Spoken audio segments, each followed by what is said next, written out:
हरे कृष्णा। श्रील प्रभुपाद की जय। श्रीमद् भगवद गीता अध्याय 1 श्लोक संख्या 19।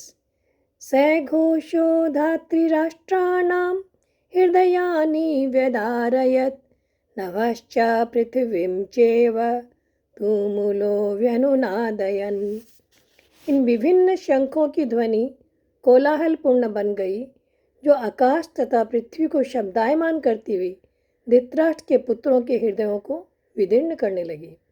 यहाँ संजय पांडव सेना के शंखनादन का कौरव सेना पर क्या असर हुआ, ये बताना चाह रहे हैं।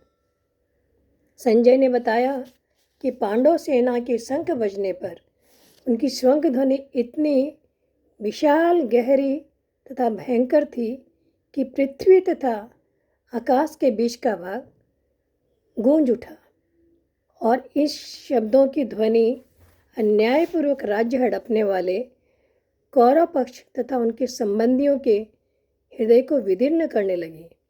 उनके हृदय का जो उत्साह था, जो बल था, वो कमज़ोर पड़ने लगा, और पांडव पक्ष की सेना से उनके हृदय में भय उत्पन्न होने लगा।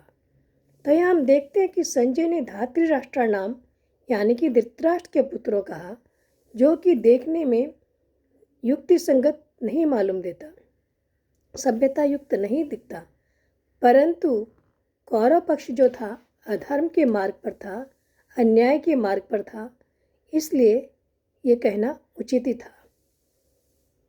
यहाँ हमें शंका होती है कि कौरव सेना के 11 अक्षौहिणी सेना के शंख बजने पर भी पांडव सेना पर कोई असर नहीं पड़ा, परंतु पांडवों की 7 अक्षौहिणी सेना की शंखनादन पर भी कौरव सेना पर इसका प्रभाव पड़ा। वे भयभीत होने लगे, उनके हृदय में भय उत्पन्न होने लगा।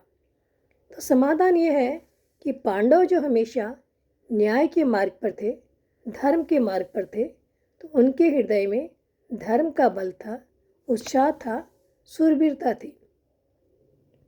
और दूसरा कि उन्हें अपने पर और उनके साथी भगवान श्री कृष्ण पर उन्हें पूरा विश्वास था, इसलिए भी उनके हृदय पर कौरवों की सेना के शंख बजने का कोई असर नहीं हुआ।